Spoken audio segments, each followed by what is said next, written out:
드려서 시작하도록 하겠습니다. 마지막으로 한 번 더 핸드폰 확인해 주시기 바랍니다. 안녕하십니까. 제20대 대통령 후보 초청 정책 토론회 사회자를 맡은 박소선입니다. 먼저 국기에 대한 경례가 있겠습니다. 모두 자리에 일어나 주시기 바랍니다. 국기에 대한 경례.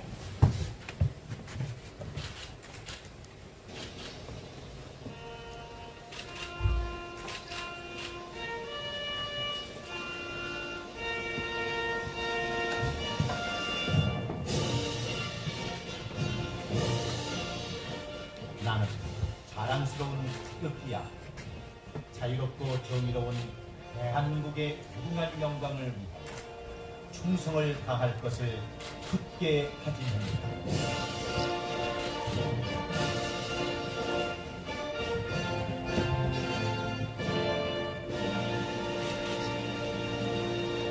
바로 다음은 순국 선열에 대한 문념이 있겠습니다. 1동 문념.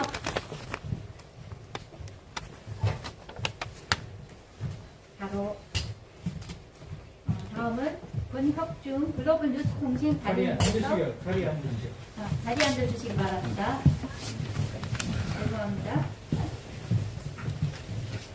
다음은 대회사로 권혁중 글로벌 뉴스 통신 관련해서 해주시기 가리도 바랍니다. 괜찮아? 아, 좀 가리긴 하네. 눈도 와. 감사합니다. 그리고 이렇게 딱 촬영팀들이라. 취재팀들이. 오늘 아니, 저도 마찬가지예요. 이 자리에 오신 모든 분들이 여기만 두겠습니다. 그 고개 앉으세요. 우리 내빈 모두에게 박수 좀 부탁합니다. 차가 이렇게 밀려서 우리 허경영 후보께서 조금 시간보다는 조금 늦게 왔습니다.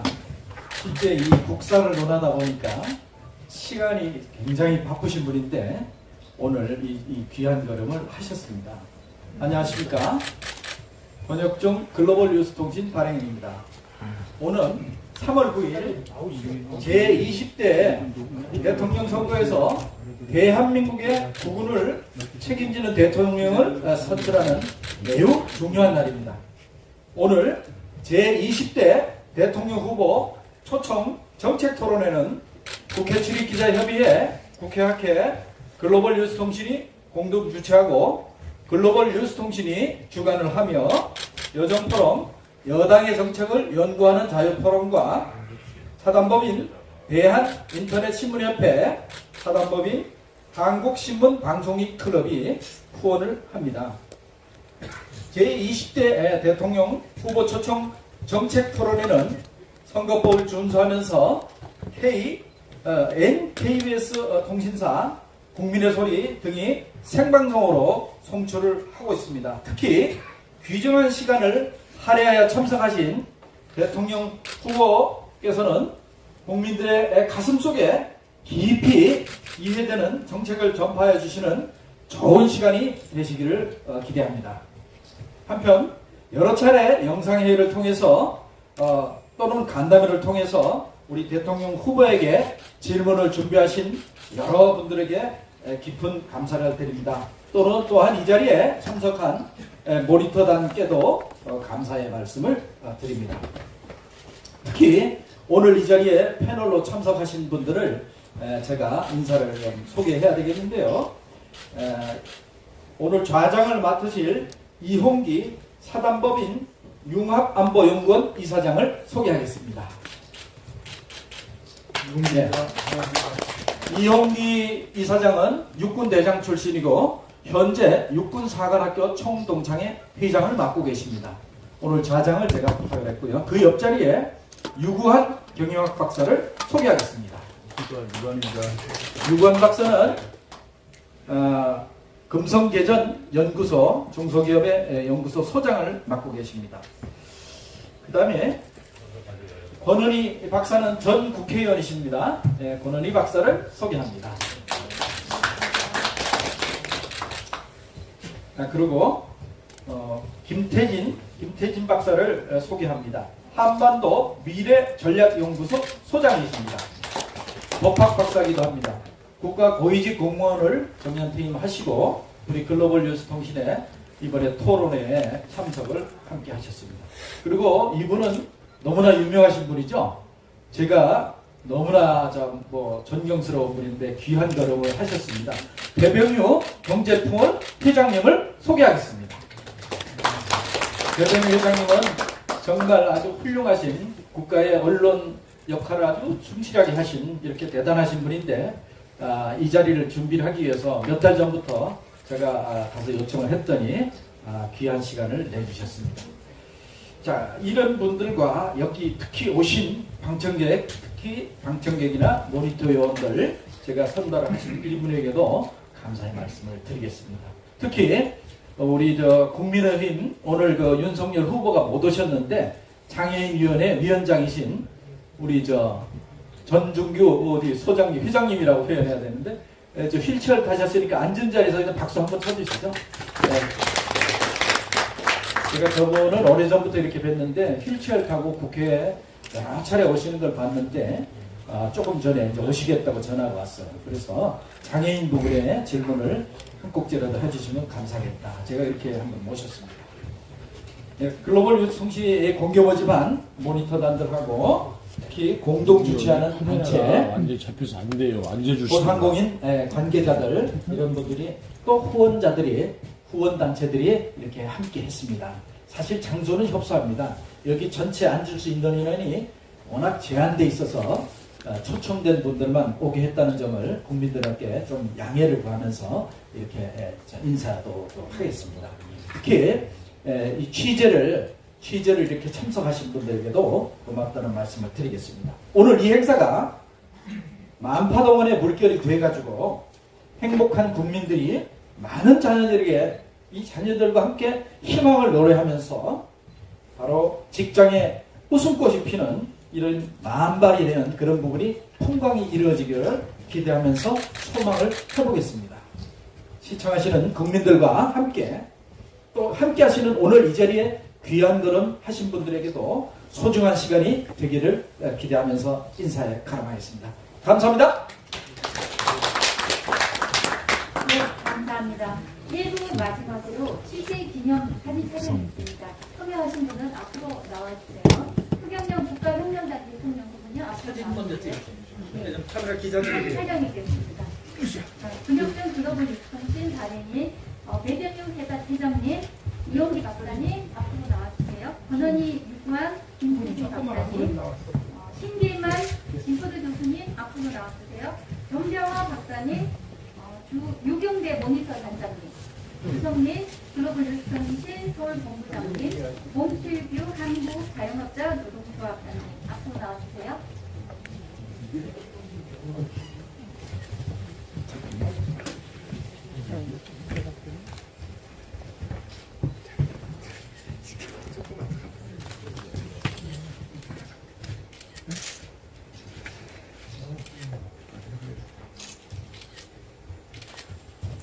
여기 보겠습니다. 여기 보시면 하나둘 앞에 앉아주세요. 한 번째 하나둘 앞에 앉아주세요.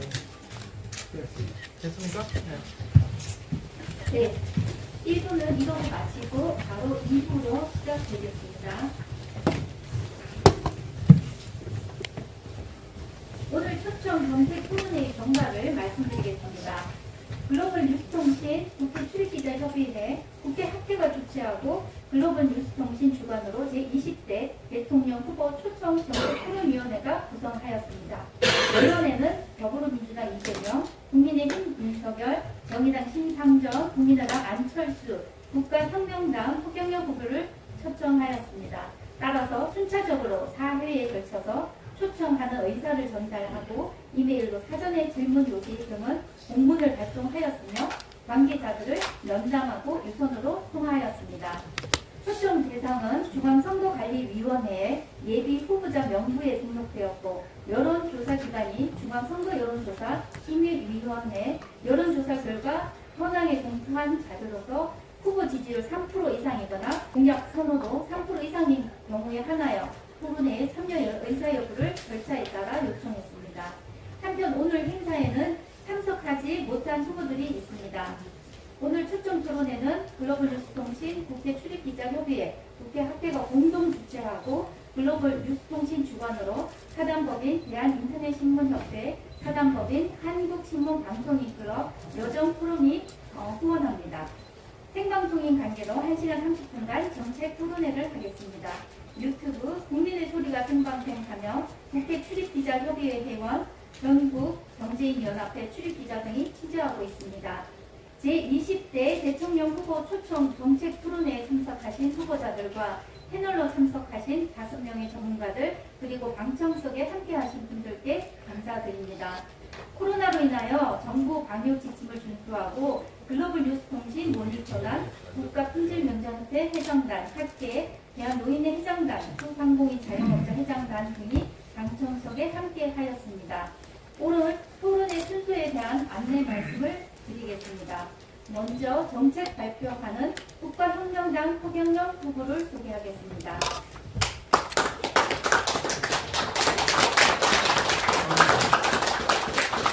네, 패널 질문자로 참석하신 이홍기 정치학 박사, 사단법인 융합안보연구원 이사단이십니다. 이후부터는 자장이신 이홍기 박사님에게 마이크를 넘기겠습니다. 네, 방금 소개받은 이홍기입니다. 이 자리에 함께 해주신 모든 분들께 감사드립니다. 정말 전 국민들에게 중요한 그런 이 시간에 오늘 가장의 역할을 맡게 돼서 큰 영광으로 생각합니다. 이 대통령 후보 초청 토론회가 원만하고 그리고 성과 있는 그런 토론이 될 수 있도록 최선을 다하겠습니다.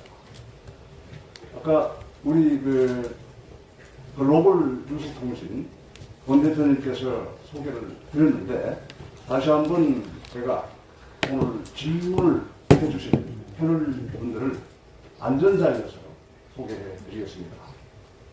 먼저 대병수 경제풍을 회장님을 소개합니다.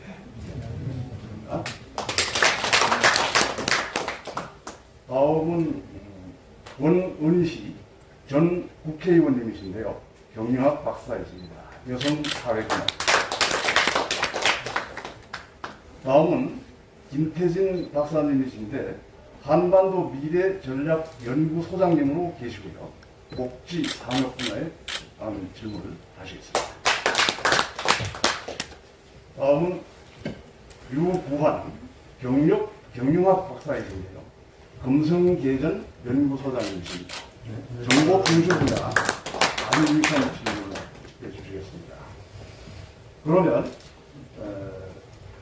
후보자께서 정책을 발표하신 이후에 패널 분들께서는 제가 지명해 드리는 대로 차례대로 질의를 하시면 됩니다. 먼저 우리 오늘 이 자리에 귀한 걸음 해주신 허경영 후보님께 정책 발표를 하실 기회를 드리겠습니다. 시간 5분 부탁드리겠습니다. 5분 정도 말씀. 반갑습니다.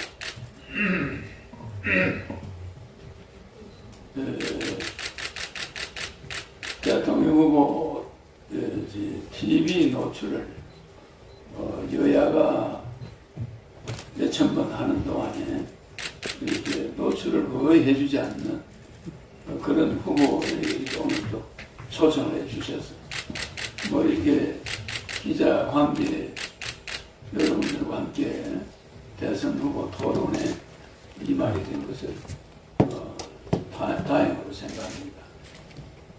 어쨌든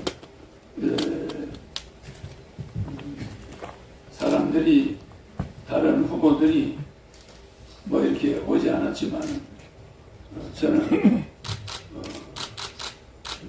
그래도 이게 우리가 토론회인데 꼭 이렇게 참석해서 제가 방송에서 밝힐 수 없는 내용들 여러분들이 이 패널 훌륭한 패널 여러분이 묻는 대로 성실하게 답변을 하고 이것이 국민들에게 골고루 전달되기를 바랍니다.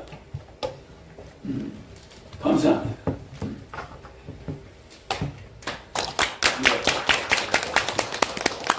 아주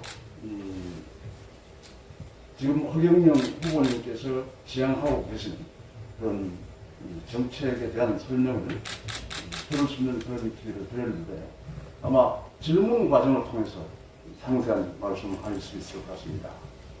이 어려운 점 이렇게 내주셔서 다시 한번 감사의 말씀을 드리겠습니다. 그럼 바로 토론회로 들어가겠습니다. 간단한 진행 규칙이 있습니다. 시간 사용에 대한 공제인데요. 패널 분들이 각자 2분 이내로 한 가지씩만 먼저 질의를 하시겠습니다. 그러면 후보님께서는 역시 2분 이내로 답을 하시면 됩니다. 그렇게 하고 오늘 패널이 5분인데요. 저까지 포함해서 5분이 다 끝나고 나면은 패널 분들이 다시 한번 추가 질의를 하실 수 있도록 시간을 드리겠습니다. 그때는 1인당 1분씩만 질문하시고 후보님께서는 2분 답변을 하시도록 시간을 드리겠습니다. 자, 그럼 과연 제가 먼저 안보 분야에 관한 질문을 조금 해드리겠습니다. 북한의 핵 위협은 이제 고도화 단계로 진입했기 때문에 그들이 가지고 있는 핵 무기로 우리 대한민국 그리고 대한민국 국민, 우리 국민들의 생명과 자산을 직접 공격할 수도 있는 상황입니다.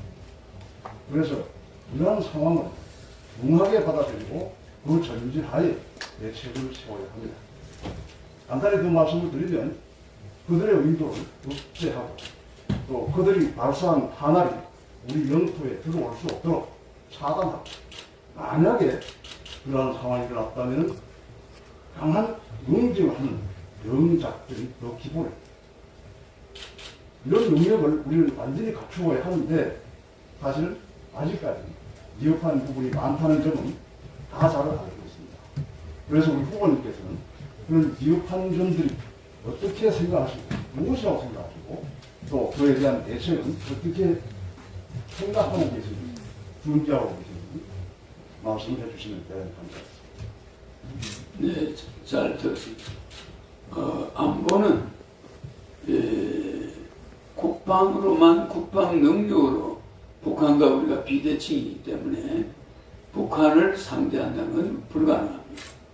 그렇기 때문에 이런 비대칭 전력을 가진 북한을 우리가 군사적으로 대항하는 것은 어리석은 겁니다. 그래서 적군은 군대는 우리 방위는 경제력으로 방을 해야 됩니다. 칼에는 경제, 핵무기에는 경제. 그러니까 저는 북한의 원산을 시를 베를린 장벽을 만들어서 금강산과 소금강, 위금강, 해금강, 내금강 이런 금강산을 중심으로 있는 원산시를 통째로 빌려서 50년간 홍콩처럼 만들겠다는 거죠. 그래서 세계적인 크루즈들이 거기를 오고 금강산 원산시에 대규모 비행장을 건립해서 전 세계 관광객들이 몰려오게 해서 북한이 그 세금 수입으로 북한 경제가 날로 발전될 수 있습니다. 그래서 안보 문제를 경제 문제로 풀어나가야 됩니다.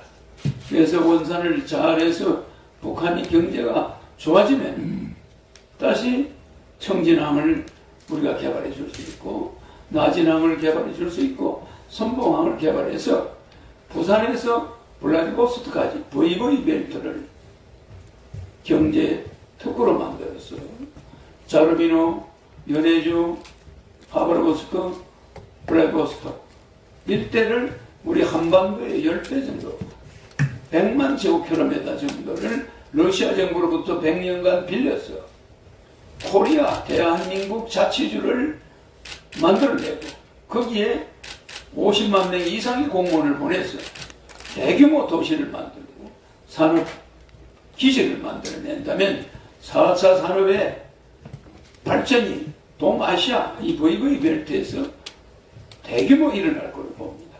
그러면 북한은 경제가 우리의 3분의 1 정도 따라올 수 있도록 한 다음에 아시아 연방 통일, 러시아와 유엔 본부를 판문점으로 가지고 오고 아시아 연방 통일 그리고 세계 통일의 수도가 대한민국이 세계 통일의 수도로 바뀔 거라는 걸 저는 확실히 자신이 있습니다.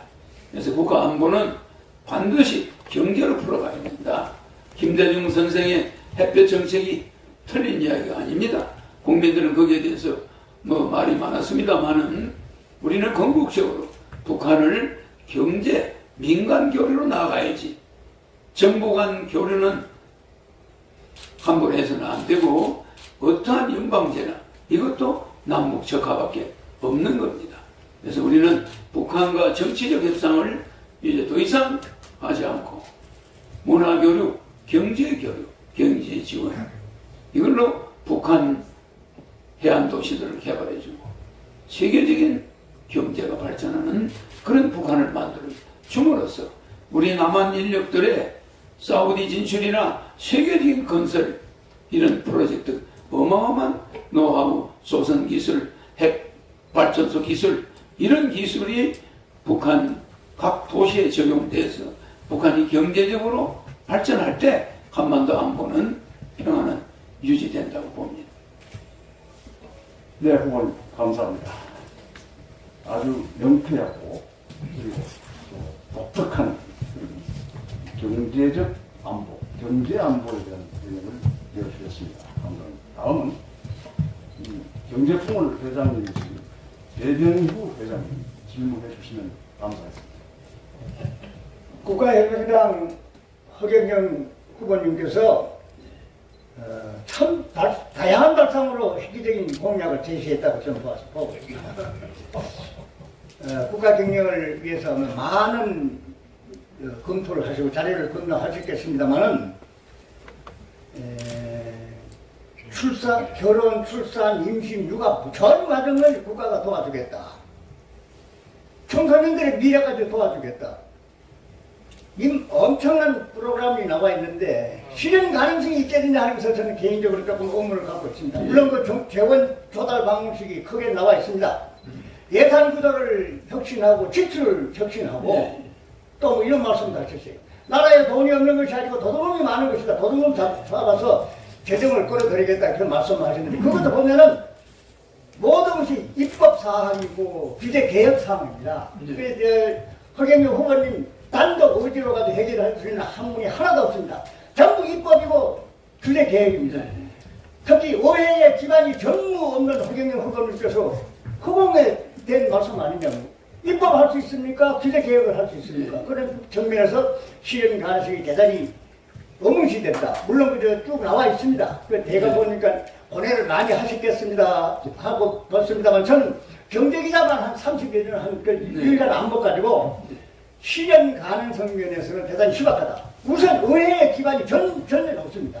그리고 뭐 국회의원을 지금 숫자 줄이겠다. 국민들이 다 좋아합니다. 국회의원 정원을 줄이겠다. 정원을 어떤 식으로 줄입니까? 입법사항입니다.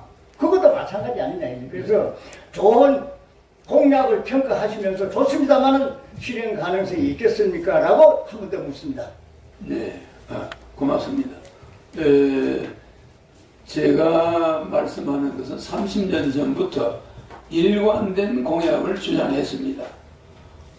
국회의원이 없기 때문에 우리가 유엔 사무총장이 미국, 영국, 프랑스, 중국, 러시아의 패권주의자들은 유엔 사무총장을 할 수가 없는 걸 우리가 명심해야 됩니다.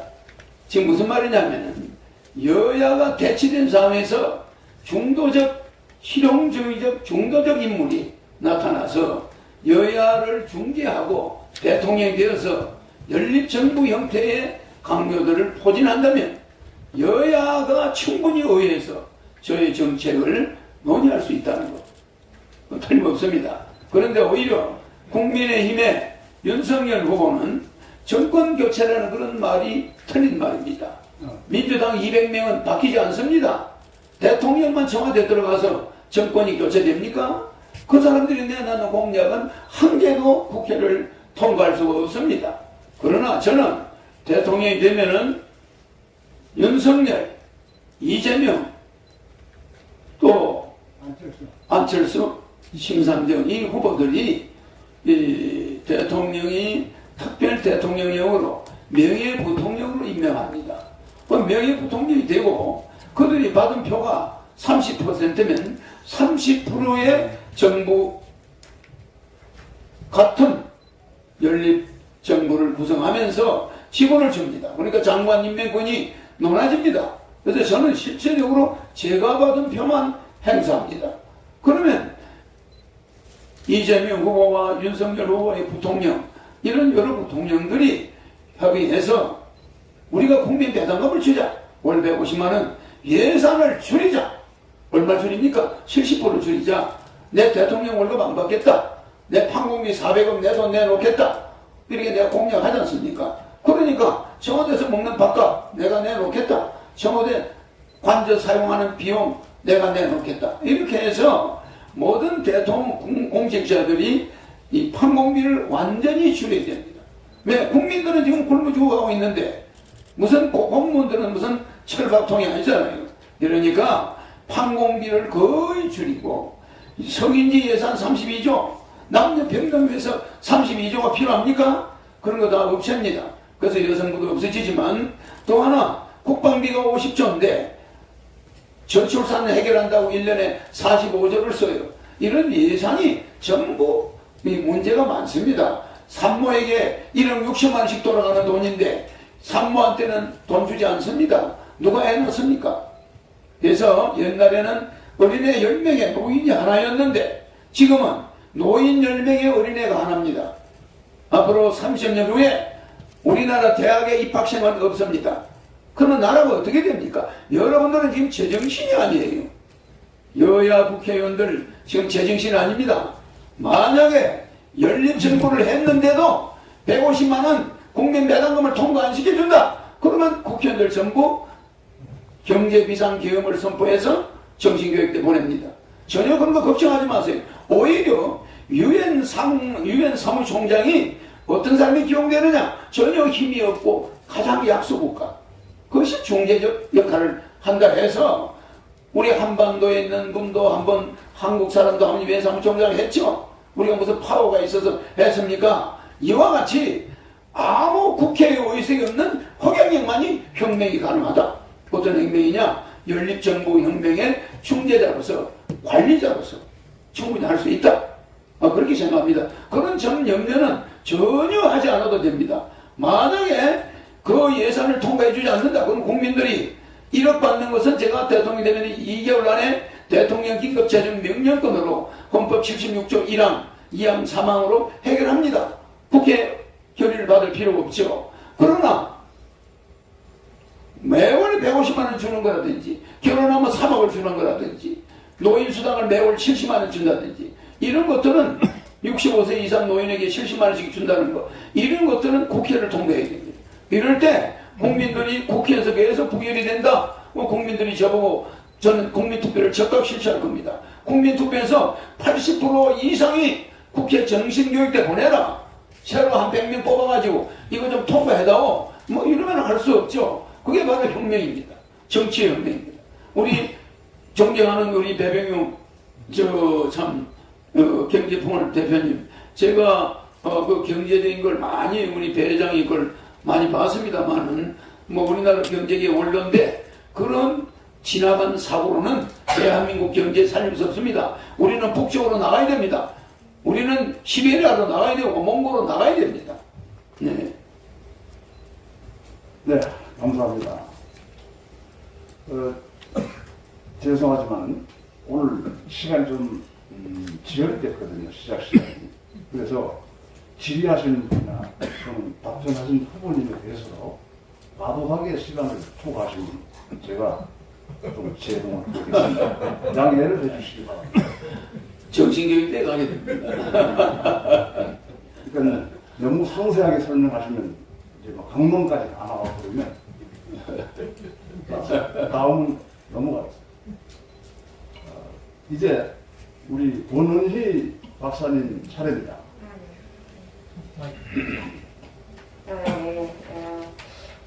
우리나라의 지금 가장 큰 문제는 저는 저출산 문제라고 생각합니다. 조금 전에 이제 뭐 저출산 관련하셔도 말씀하셨지만 뭐 1년에 진짜 수십조를 퍼붓고 있습니다. 그런데 실제로 결과는 점점 낮아져서 지금 0.81명 아닙니까? 네. 이제 코로나가 장기화되면은 25년까지 0.52명으로 추락할 거라고 지금 네. 그 정도 예상도 하고 있습니다. 네. 근데 대부분의 정책이 지원금, 장려금을 주는 겁니다. 저는 여태까지 우리가 해왔던 정책이죠. 네. 이런 정책은 안 된다고 보고 네. 사회 시스템을 남녀가 같이 일과 가정을 양립할 수 있는 그런 제도나 정책이 필요하다고 생각합니다. 네. 거기에 대해서 좀 말씀을 해주세요. 네, 근데 지금 의원님이 말씀하시는 그대로 그런 걱정이 있을 수 있습니다. 그러나 저는 국가 예산이 70% 정도가 이명박 대통령 때 국가 예산이 200조였습니다. 근데 박근혜 때 380조. 이게 예산이 연간 23%씩 불어나더니 문재인 대통령 때 610조입니다. 제가 대통령 되면 임기 5년 동안의 예산은 1000조가 됩니다. 1000조. 국가 예산을 1000조로 봤을 때 70% 300조만 국가가 써도 이명박 대통령 때 국가 예산 200조가 거기서 40%가 복지 예산입니다. 실제 국가는 얼마 못 썼습니다. 120조 정도 썼어요. 그러면 우리나라 살림이라는 게 150조면 뒤집어 씁니다. 거짓말 하는 게 아닙니다. 여러분들 생각과 제 생각이 다른 거예요. 여러분들 국회의원들 월급 다 받고 그거 뭐 다 이것저것 해외여행 가고 시의원들 구의원들 해외여행비까지 주고 여야 대통령 후보한테 500억씩 주고 이런 나라는 세계에서 없습니다. 그 국회 예산 결산하는 분들은 뭐 하는 분들입니까? 제 말은 얼마든지 예산은 축소될 수가 있고 옛날에 이명박 대통령이 있을 때 기축 그때로 돌아갈 수가 있습니다. 그래서 우리 국민이 배고픈데 국가는 배 안 고프겠다? 그건 안 됩니다. 저는 대한민국 기축재정 시대로 들어갑니다. 그러면서 불필요한 건축은 지방 예산을 집행권을 중앙에서 다 가져옵니다. 지방세 없앱니다. 국세로 바꾸습니다. 전부 해서 저는 그것을 국가가 예산을 중앙에서 통과를 집행하기 때문에 지방에서 공사를 하나 하는 것도 국가에서 결제를 받아야 됩니다. 살림살이가 달라집니다. 예산 남아납니다. 네, 후보님. 제 질문은요.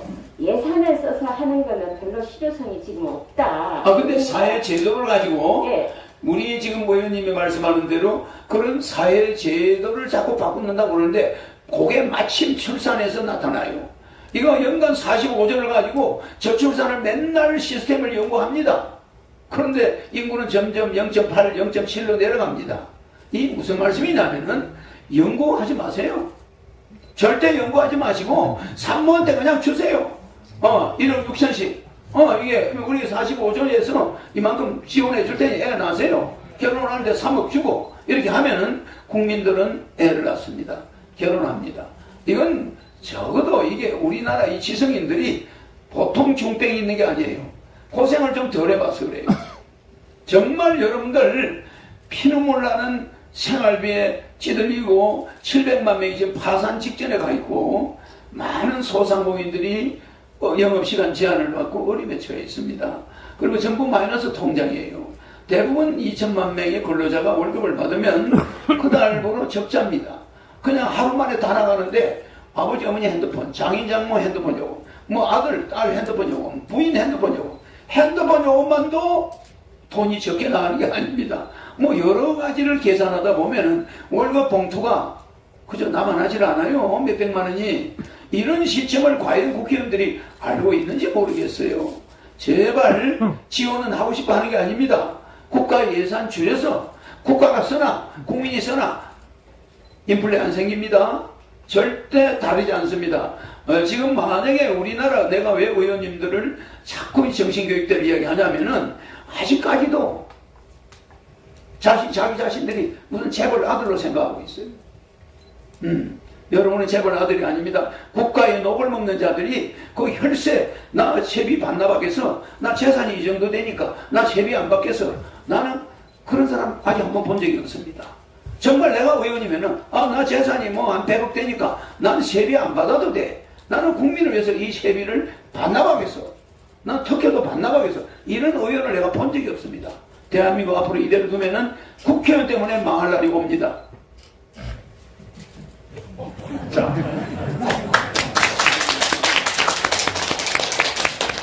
아마 오늘 이 후보님 세 번째 답변 하셨는데 처음으로 박수를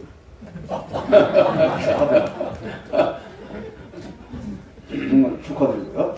또 이 시간 사용하시는 것도 아주 기승전결이 명확하면서 잘 진행하고 쓰고 계셔서 좋습니다. 다음 네 번째 질의를 해드리겠습니다. 김태진 박사님이신데요. 에너지 그리고 재난안전 최근 아주 중요하게 이슈가 되고 있는 이런 문제입니다. 말씀해 주십시오. 만나서 반갑습니다. 저희들이 이 행사 준비를 하면서 우리 박사위원회 한 3, 40명이 모여가 토론들을 여러 번 했는데 그때 우리가 카피를 뭐로 했냐면은 국민의 뜻으로 후보자의 진심을 봅니다 하는 나름의 어떤 그런 얘기였습니다. 오늘 저희들이 진심을 바로 보는데 좀 국민들도 바로 볼 수 있으면 좋겠다는 생각을 하자면 그 현문현답이 돼야 되는데 지금 일반론적 보시면 아시겠지만 질의서가 가 있습니다. 특정 어떤 후보에 맞는 게 아니라 국민들의 보통의 수준에 맞는 그런 공통된 질문을 하다 보니까 조금 박진감이 떨어지는데 답변을 너무 박진감 있게 해주셔서 좀 잘 진행이 되는 것 같습니다. 그러니까 10년 전에 2012년도에 사실은 대통령 선거 때 아마 복지 이슈가 터져 나왔습니다. 이거는 뭐 퍼주는 거냐 뭐냐는데 그런 논의들이 이제 우리 허 후보님이 그 다음 이제 후보로 나오시면서 이 복지 문제들이 손에 잡히는 그런 얘기들로 이제 됐습니다. 그래서 그대 담론은 등장을 했는데 오늘날 후보들이 이제 그 복지와 관련된 이런 공약들을 보면 전문가들이 좀 조각 다편화된 그런 어떤 정책을 내놓는다는 그런 지적들이 있습니다. 뭐 이를테면 이미 여가부 폐지나 병사들 200만 원 문제는 제가 보니까 허경영 후보님 공약에 이미 다 소상하게 밝혀져 있는 이런 부분들인데 이제 중요한 부분을 하면서 그걸 이제 이슈로 끌고 가는 이런 측면을 보면서 후보자마다 구성하는 이런 것들이 과연 종합적인 복지 대책이 뭔가 차원에 좀 있는가 하는 이런 의문을 해봤습니다. 그래서 기왕에 이제 조금 아까는 좀 큰 차원에서 말씀을 하셨다면 조금 국가 차원의 종합복지 대책의 어떤 주요 골자 손에 딱 잡히는 그거를 좀 말씀해 주시고 또 많은 국민들이 궁금해하는 재원 조달 방안이 과연 이 실천 가능한 어떤 걸 담보하고 있는가 하는 데 대한 의문 해소 차원에서 그 부분을 좀 말씀해 주시면 감사하겠습니다. 네, 감사합니다. 제가 이제 대선에 당선이 되면은 제일 첫 번째 특징이 복지 예산이 없어집니다. 복지 예산은 국가에서 지원하지 않습니다. 국민 배당금이라 해서 월 150만 원과 노인 65세 이상 70만 원, 노인들은 220만 원씩이죠. 그것이 지급됩니다. 그래서 부부 440만 원이 노인들은 돌아갈 때까지 받습니다. 물론 대통령 당선되자마자 2달 안에 1억을 주니까 가족들이 한 4억이 들어올 겁니다. 집집마다. 그래서 가계부채 2,000조를 갚게 할 것이에요. 그럼 복지 예산을 왜 없앴냐? 의료보험료는 중산층까지는 내지 않습니다. 상류층이 내는 의료보험은 더 인상됩니다. 그래서 그건 충당합니다. 또 국민연금 폐지되면서 지금까지 낸 사람들은 혜택을 보지만 중도에 포기하겠다는 사람은 낸 것을 해소할 수가 있습니다. 그래서 일반인은 국민연금을 내지 않습니다. 의료보험료도 내지 않습니다. 복지 예산 없습니다.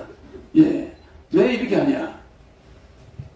예. 우리나라는 세계 10위 경제 대국인데 부익부 빈익빈이 어느 나라보다도 심해가지고 부가 한쪽으로 너무 편중되어 있습니다. 이래서 이것이 사회 문제로 자꾸 대두되고 있어요. 그래서 저는 모든 국민이 골고루 복지를 받아야 된다. 그건 뭐냐? 복지가 아니다. 우리나라 돈이 전체가 7경입니다. 5천만 명을 나누면 1인당 14억씩을 국가에 맡겨놨어요. 주식회사 대한민국 대표는 문재인 대통령이지만은 그 회사 직원들은 정치인, 국회의원들입니다. 근데 그 사람들이 회사 수입을 다 따가서 그리고 국민들인 주주에게 돌려주는 게 없어. 그래서 매월 14억을 맡긴 국민들에게 150만 원씩을 주겠다. 돌아갈 때까지. 노인들은 220만 원씩을 주겠다는 거예요. 지금은 인구를 적게놨다 보니까 남자 하나 딸 하나가 그 집에 자식들인데 둘이 결혼을 하면 장인 장모까지 4명을 부양합니다. 그러면 남자 하나가 벌써 4명을 요양병원에 넣어놨다 하면 그 병원비가 한 400만 원이 나가요. 그 월급 가지고 어렵습니다. 그 부인하고 같이 벌어도 어려워요. 그러면 국민 배당금이 나오면 내 노인이 얼마가 나오냐면 880이 나옵니다. 880이 나오니까 400만 원 공제하고도 아들 딸한테 돈을 400~500만 원 줄 수가 있어요. 그러니까 이렇게 젊은이들이 그 인구는 줄어드는데 부양가족은 늘어난다. 이런 어려움에 처해 있습니다. 그래서 앞으로 서민들이 이 저축하기 어려운 이런 구조, 이거는 부익부 빈익빈을 국회의원들이 만들어냈어요. 그래서 어떻게 해서든 간에 국회의원들이 후원금을 받다 보니까 이런 사태가 온 겁니다. 기업으로부터 후원금을 자꾸 받으려고 하다 보니 국회의원들이 편법으로 후원금을 쪼개서 받고 이러다가 우리나라 망쳤습니다. 그래서 부익부 빈익빈을 바로 잡아야겠고, 그래서 의료보험료나 국민연금이나 이런 것을 가능한 돈 많이 버는 기업들이 부담을 많이 하고 경제력이 있는 사람들이 부담합니다. 그래서 저는 복지 예산은 없는 대신에 국민이 받아야 될 거, 국민배당금 그거는 확실히 돌려주겠다는 거예요. 강서구에서, 양천구에서 옛날에 몇 년 전에 구청 말단 공무원이 복지 예산 82억을 횡령했습니다. 신문에 났습니다. 방송에도 나오고. 어떻게 횡령했느냐? 서민생활보호대상과 기초생활보호대상에게 주는 돈을 자기가 아는 사람 통장으로 접고 여기저기 집어넣어가지고 82억을 횡령했어요. 지금 주고 있는 복지 예산은 모든 국민이 받는 게 아니다 보니까 그 복지 이 예산이 중간으로 뭐 잘 아는 사람 위주로 다 세버려요. 뭐 어디 가서 뭐 직장에 잠깐 뭐 아르바이트 해줬다고 복지 그 기본생활비 주던 거 기초생활비 주는 거 싹 차단해버리고 자기 아는 사람한테 싹 줘버리고, 이거 말입니다. 믿을 수가 없어요. 국가 복지 예산의 지출, 지금 예산의 40%가 복지 예산인데 이거 지출 명시해서 보면 가슴이 목에서 피가 올라와요. 여러분들은 숫자가 억조경, 해자양, 구간, 정제거, 강하라, 불무, 동그라미가 96개입니다. 이런 숫자를 인수분해해서 미적분까지 뽑아내는 두뇌를 가진 사람이 우리 국가예산 집행을 보면 이거는 그냥 완전 사기야, 사기. 국민을 아주 우롱하는 것도 분수가 있지. 응? 절대 대한민국 복지예산은 나라 망하는 겁니다. 어떻게 해서 국가예산의 40%가 복지예산으로 새 나갑니까? 없앱니다. 없애고 국민배당으로 통일하고 노인들에게만 복지예산 70만원. 그건 건국수당입니다. 젊은 사람들에게 복지예산 안 줍니다. 장애인들도 월 150만원, 장애인 노인들은 220만원. 모든 것이 국가배당금은 국민배당금 150만원으로 일률적으로 통일하기 때문에 통장에 꽂히지 않은 사람은 즉각 신고하면 돼요. 왜 내 통장에 복지예산 국민배당금 안 걸려? 국민배당금은 우리가 주식 투자한 데 대해서 받는 금액이에요. 그런데 이재명 후보가 준다는 그거 뭡니까? 기본소득. 그거 뭡니까? 우리가 거짓입니까? 월 8만원씩 받게. 그건 복지예산입니다. 왜 복지예산을 추경예산을 만들어서 1년에 50조니 100조니 사면서 예산을 정액합니까? 예산을 아껴서 쓰면 충분히 쓰는 걸 추경예산을 왜 만듭니까? 그러니까 국민을 우롱하는 것도 본수가 있죠. 우리가 뭐 거짓입니까? 아버지가 자식 보는데 창피하지. 어떻게 8만원을 받으면서 아버지 기본소득 받았다. 이런 말을 할 수가 있습니까? 그렇기 때문에 우리나라의 예산 40%의 복지예산 이거 없으면 나라 망합니다. 전부 부익부 빈익빈을 만들어내는 거예요. 네, 수고하셨습니다. 이제 5번째 질문 놓도록 하겠습니다. 유구환 박사님, 두 번째 부탁드립니다. 네, 안녕하십니까. 유구환입니다. 저희들이 지금 현재 4차 산업혁명 시대 적어도 시점에 아날로그 시대에서 디지털 시대로 지금 전환이 많이 되고 있지 않습니까? 그리고 모든 집안의 휴대폰도 사용하고 있고요. 그런데 정보 통신 발전을 이렇게 이어가고 있는데 사소한 사고들이 지금 많이 발생하고 있습니다. 그래서 국가 안전망까지 두절되는 경우도 있는데 지금 현재 이 시점에서 정보통신 재난안전 대형 시스템 구축이 필요하지 않나 저는 이런 생각이 좀 듭니다. 후보님 의견을 좀 듣고 싶습니다. 네. 지금은 정보산업 시대입니다만은 머지않아서 우리는 양자산업 시대로 들어갑니다. 양자산업 시대가 되면은 이 정보통신, 정보산업은 어느 나라나 공유하게 됩니다. 뭐 시스템을 지킬 필요도 없고 뭐 전 세계가 공유 쪽으로 들어갑니다. 지금까지는 뭘 개발한답시고 자기 거다 너거 거다 하고 특허권을 싸우지만 양자산업 시대로 들어가면은 이런 거는 하나의 해피엔딩이 불과해요.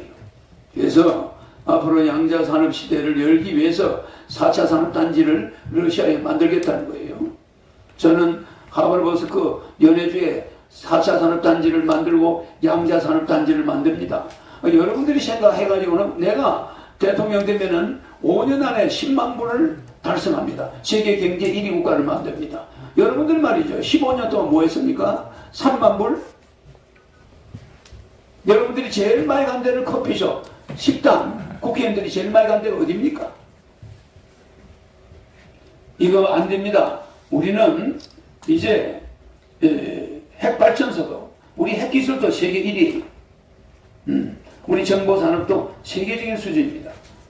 그러나 이제 이 정보산업은 양자산업의 앞에 맥을 못 서게 돼요. 그 양자산업 다음에는 영성산업 시대가 옵니다. 그럼 우리는 이렇게 발전해 나가야 되는데 이 한민족의 양자산업과 영성산업이 결국 세계인이 따라오게 돼요. 그러다가 우리가 세계 통일을 주도하게 됩니다. 유엔본부도 우리나라 오게 됩니다. 이러한 미래를 내다보지 않고 과거나 훑어보면서 권위주의 시대 국회의원들의 행태 용서할 수가 없습니다. 저는 이 우리나라 정보통신의 보안은 이미 여기서 만들면 그 다음날 중국으로 흘러가 버리고 그 다음날 미국으로 가버리고 하무섭 박사가 복제를 성공하니까 그거 뭐가 문제가 있다. 뭐가 논문에 하자 없는 사람이 어디 있나요? 실제 둘리를 복제했으면 됐지. 이게 종교에 부딪혀서 우리의 양자산업을 가지 못했던 거예요. 생명산업을 그대로 눌러버린 겁니다. 그 사이에 미국과 일본과 다른 나라들은 생명산업을 해가 우리가 왜 미국, 중국에 일본에 가서 줄기세포 주사를 맞으러 가야 됩니까? 그러니까 우리는 너무 종교에 갇혀가지고 이 생명복제산업에 수많은 인력이 필요한데 한 500만 명의 인력이 지금 그걸 못하게 하면서 놀고 있어요. 이거 우리는 우리 젊은이들의 미래를 우리가 뭐 종교다 이래가지고 그것을 윤리다 뭐 이래가지고 생명복제 기술을 더 이상 확대하지 못해. 왜 화장을 합니까? 앞으로 자기 아들이 죽었다 묘를 써놓으면 생매장 해놓으면 얼마 앞으로 10년 20년 안에는 그 뼈만 가져오면 DNA를 추출해서 아들이 금방 태어난 거예요. 금방 죽었던 아들이 어머니 앞에 나타날 수 있는 이런 시대가 오고 있습니다. 그래서 우리 조상들의 장명문화 돌아가야 됩니다. 6월만 있으면 1억 년 된 맘모스 빼가지고도 지금 맘모스를 DNA를 가지고 해보려고 하는데 너무 오래돼서 그렇죠. 그러나 우리는 조상들의 뼈를 생매장을 해야 됩니다. 환경 파괴하지 말고 그걸 태울 때 얼마나 많은 매연이 나옵니까? 그러면 그 유골을 나중에 우리가 뽑아서 DNA를 가지고 추출하면 자기 죽은 딸도 살려낼 수 있고 자기 죽은 아들도 바로 태어나는 겁니다. 돌아가신 어머니가 보고 싶다. 가서 유골 파가지고 DNA 가지고 합성해버리면 엄마가 태어나요. 이런 좋은 시대가 앞으로 온다는 거 양자 산업 시대가 옵니다. 이런 시대를 우리가 주도해 나가야지 무슨 한다는 짓들이 정말.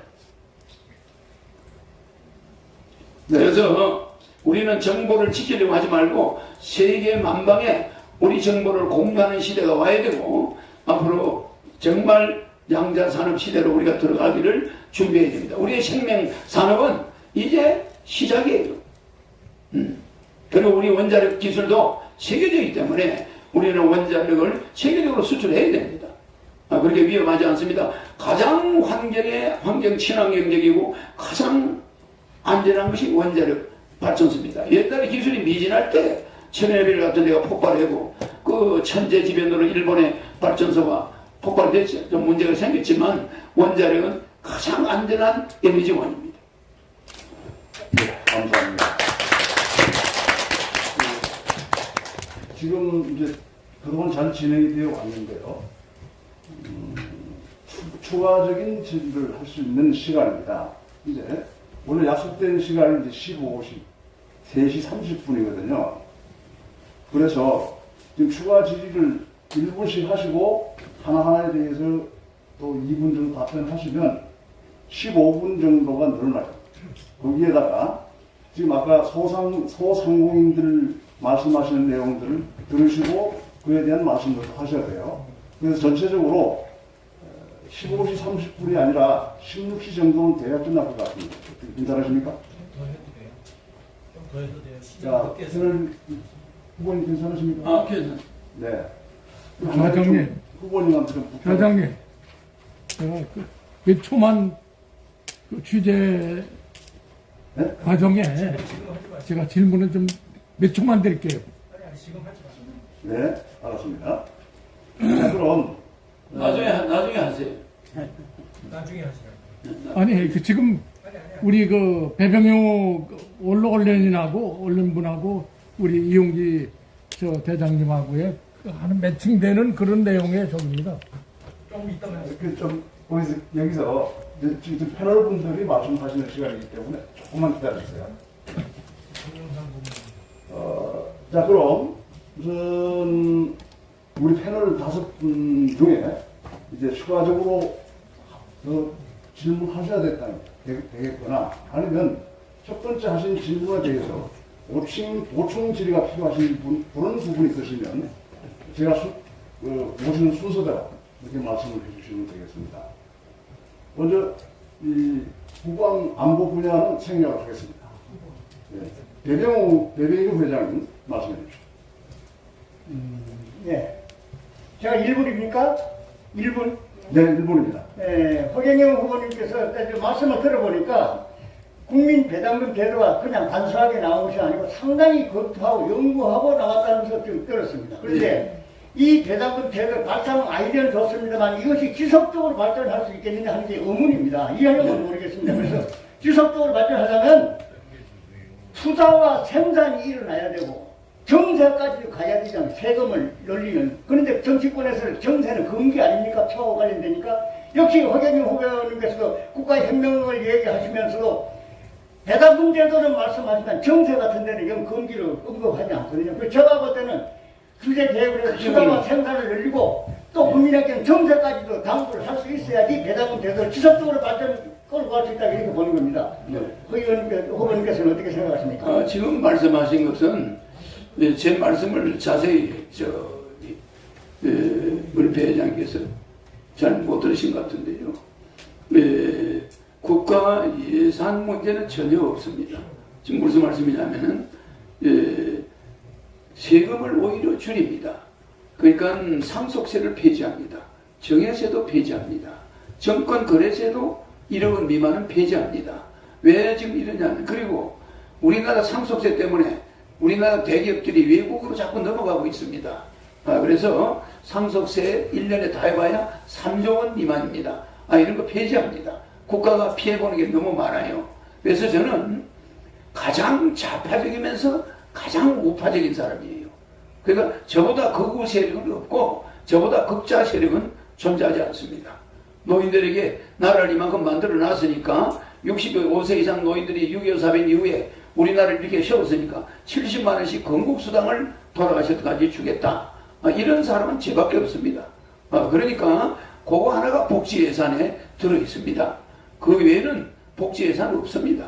그리고 하나 제가 말씀하시는데 제가 정신교육대 국회의원들 300명을 보내고 나면은 100명을 뽑아요. 뽑아서 아니 그거 법으로 통과 못하겠습니까? 단 세금을 늘리지 않습니다. 특히 없애는 세금 중에 부동산 양도세 폐지합니다. 중산층까지는 가정주부가 빼빠지게 세금 내고 모아놓은 돈 가지고 집을 샀는데 그게 투자 얘기를 하지 않고 거기서 돈을 벌지 않는 부동산에 세금을 매기니까 부동산 양도세 폐지, 부동산 보유세 폐지. 그렇습니다. 그래서 국민들이 오히려 쓸데없이 자동차 보유세도 폐지됩니다. 기름 넣을 때 세금을 많이 내는데 뭐 때문에 또 보유세를 매깁니까? 그래서 우리는 이렇게 가만 앉아 있는데 세금을 내는 가정주부, 이건 용납할 수 없습니다. 아니 가부가 남편도 없는데 생활할 능력도 없는 사람한테 아니 집 가졌으니까 세금 내라, 주택세 내라, 재산세 내라, 이건 말입니다. 장사하는 사람, 법이 있는 이렇게 사업자가 있는 사람한테 세금을 걷어야지. 멀쩡한 가정주부들한테 세금을 그 생활비도 없는 사람들한테 걷어들이는 건 우리가 그런 세금을 오히려 줄어들어요. 그러니까 우리 배장님이 걱정하시는 거는 저를 제 공약을 또 한번 자세히 보시면 이해하실 겁니다. 뭐 우리 존경하는 배장님은 뭐 우리 세계적으로 알려진 분이시고 또 뭐 이렇게 참 날카로우신 분이시고 항상 우리 국민들이 깨닫게 해주셔서 저는 뭐 경제풍을 잡지도 오래 본 사람입니다. 예, 그래서 평소에 존경하기 때문에 배장님 말씀에 무슨 이의를 제기하는 게 아닙니다. 예산을 걱정할 일이 없습니다. 애껴 써서 어쨌든 노인들에게 우리가 효도 좀 하고 살아보자. 국민배당금 받아가지고 어머니 아버지 요양병원에 넣어놓고 몇 달씩 요양병원비 못 주는 사람들 우리가 부모한테 좀 효도 좀 할 수 있게 해보자. 이런 것이 제 공약의 핵심입니다. 네, 감사합니다. 아까 고은희 박사님, 네. 제가 아직 중간에 그 보충 지도하고 하셨는데 아마 좀 더 여쭤보시는 네. 말씀이 계신 것 같아요. 우리 후보님 얘기 들어보니까 아주 독특한 그 발상, 아이디어 이런 게 많아서 여기도 뭐 재미있는 답이 나올 것 같은데요. 어쨌든 지속적으로 배당금을 주고 뭘 하더라도 국가가 국민에게 돈을 주려면 돈을 벌어야 됩니다. 그래서 지금 우리는 우리나라의 주요 수출로 돈을 벌고 있습니다. 전자, 기계, 사업이죠. 근데 이게 30년 이상 이걸로 못 살았어요. 그러면 앞으로 이제 10년 뒤에 저는 지도자는 미래를 준비해야 되는 사람이라고 생각합니다. 그럼 앞으로 10년 뒤에 우리는 뭐를 먹고 살아야 되고 그거를 하기 위해서는 인재를 어떻게 키워야 되는가 여기에 대해서 우리 후보님의 생각을 좀 말씀해 주십시오. 우리 의원님 말씀이 지당한 말씀입니다. 네, 저는 30년 전에 저출산을 받기 위해서 결혼하면 1억 주겠다고 했다가 엄청나게 사기꾼이라는 소리를 들었어요. 30년 동안 들었습니다. 왜? 앞으로 1958년 개띠가 베이비붐 세대인데 이 78년 20년마다 베이비붐이 와야 되는데 78년 베이비붐이 없었어요. 98년 베이비붐이 없었어요. 2018년 베이비붐이 없었어요. 그러니까 초등학교가 3,600개가 없어지고 어린애 10명에 노인 1명 있던 나라가 어린애 1명에 노인 10명의 나라로 바뀌었습니다. 이래도 정신을 못 차리고 저출산 정책을 펴지 않았어요. 우리나라가. 그러면서 예비군 훈련 가면은 정관수술을 해가지고 애를 못 낳게 했어요. 엄청나게 정관수술 받는 남자들이 많았습니다. 미래를 내다보지 못하는 거예요. 내가 그걸 반대했죠. 나는 이미 30년 전에 우리나라가 2020년쯤 되면 세계적인 저출산 1위가 될 거다 했는데 정확히 했어요. 그리고 또 하나, 저는 지금 세금을 2년 동안에, 이 코로나 전국에 2년 동안에 74억 8,200만 원을 종합소득세 법인세를 냈습니다. 예, 제가 세금을 그렇게 많이 내는 사람이, 그건 어떤 재벌 수준이 세금을 냅니다. 코로나가 아니었으면 한 500억 냈을 거예요. 예, 종합소득세 한 500억 냈을 겁니다. 저는 돈 버는 기술이 많은 사람이고, 대한민국이 3반불로 15년 동안 일해 있는 거, 지금 여러분은 잠자고 있는 사람들이에요. 눈 뜨고 있는 게 아니고 눈 감고 있습니다. 대한민국 국회의원들 정신 차리셔야 됩니다. 내가 뭐 이런 말 하니까 나는 조폭이 아닙니다. 가만히 있지 않습니다, 저는. 대한민국 국회의원들 말입니다. 우리 경제 3반불 시대 지금까지 그대로 15년 동안 끌고 가고 있어요. 저는요, 대통령이 되면 5년 안에 10만 불 세계 1위 경제 대국으로 만들 자신이 있어요. 양자산업 이야기했죠? 그 다음에 영성산업 이야기했죠? 여러분은 지금 생명산업을 불길 걸어가지고 하문석 교수가 다른 나라 가서 돈 벌어주고 있어요. 여러분들 뭐하는 사람들입니까? 종교 내세워서 많은 청년들을 실업자 만들어 놓고 생명사를 못하게 하고 윤리를 앞세워가지고 그냥 우리나라 절단냈습니다. 한두 가지가 아닙니다. 돈 벌 수 있는 거요. 지금 삼성이 삼성바이오 산업을 시작했죠. 머지않아 생명산업이 일어나면서 양자산업이 붐을 탑니다. 그걸 내가 주도하겠다는 거예요. 양자산업을. 그 다음에 영선산업을 주도해서 제가 혼자 종업원 없이 강의만 해서 2년에 약 80억의 세금을 냈습니다. 종합소득세. 제 혼자 종업원 한 명 없습니다. 제 혼자서 강의해가지고 74억 8,200만 원의 종합소득세와 법인세를 냈습니다. 법인은 말이 법인이지 제 혼자입니다. 주주는. 그 세금 많이 냈잖아요. 만약에 코로나가 아니었으면 저는 500억 정도 세금을 종합소득세를 냈을 겁니다. 그럼 종업원 없는 사람이 어떻게 혼자서 저렇게 세금을 많이 내냐? 그게 기술이에요. 굴뚝 없습니다. 공장 없습니다. 대한민국 산이 좋은 게 많아요. 저 골짜기마다 돈다발이 더 붙어 있어요. 그거 다 몰리고 있습니다. 여러분, 논밭만 우리 돈 버는 거 아닙니다. 산골짜기도 왜 미국 사람들이 저 인도에 티베트에 가서 명상하고 앉아 있습니까? 돈 써가면서. 우리나라 같은 금수강산이 어디 있습니까? 골짜기마다 물이 나오고 골짜기마다 좋잖아요. 우리는 생명산업 얼마든지 돈 벌 수 있는 기회를 만들 수 있는데 내가 여러분들 보면 참 어지럽습니다. 경제 대한민국을 임기 5년 안에 세계 1위 경제대국을 못 만들면 내 대통령 사퇴할게요.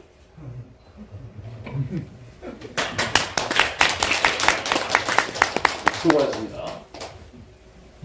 그 후보님께서 아까 1세션 할 때에 비해서 두 번째 세션에 들어오시니까 이 음성이 굉장히 부드러우시셨어요. 네. 그래가지고 처음에는 아주 강하게 훈련을 받는 기분이었는데 지금은 이제 후보님 공약을 차분히 이해할 수 있는 그런 상황이 된 것 같습니다. 제가 위트가 많습니다.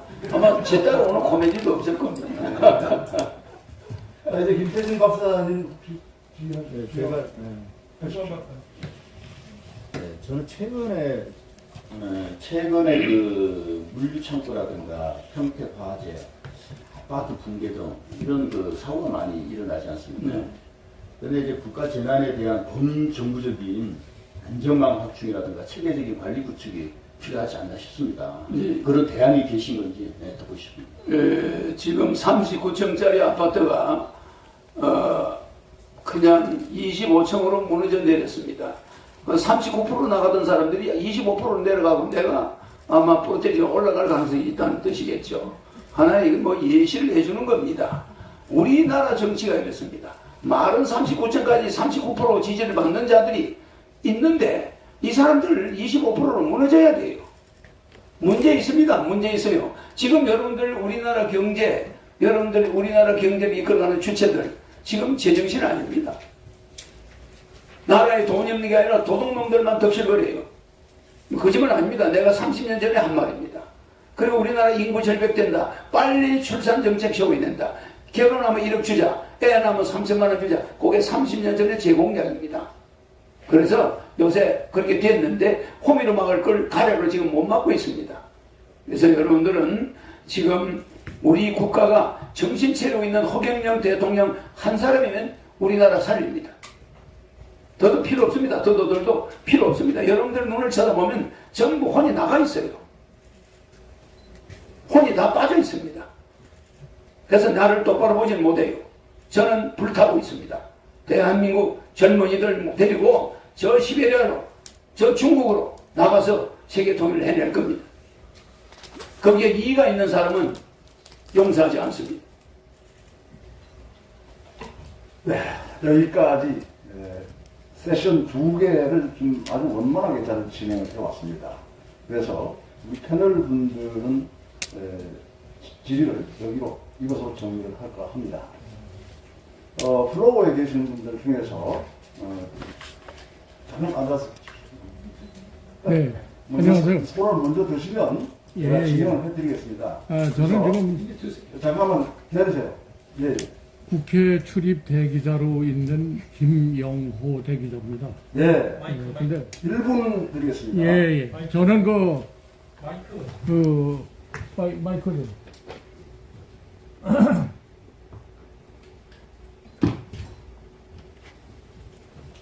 패널 여기 플로어에 계신 분들이 말씀하시고는 시간 관계상 3분으로 제한할까 합니다. 3분으로.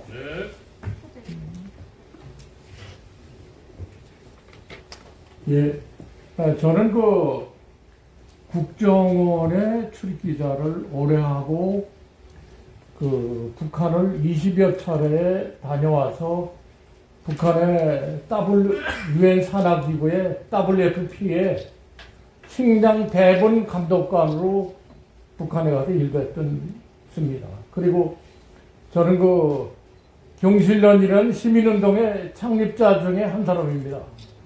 그래서 지금 우리 사회의 병폐에 대한 근본적인 치유가 되지 않고는 새로운 시대를 열을 수 있는 그런 적이 아니라고 봅니다. 일반인들이 정치에 어떤 일을 해달라 어떤 조건을 달면 후보일 때는 해줄 것 같은 알았다 이렇게 하죠. 근데 현실에 그 자리에 여기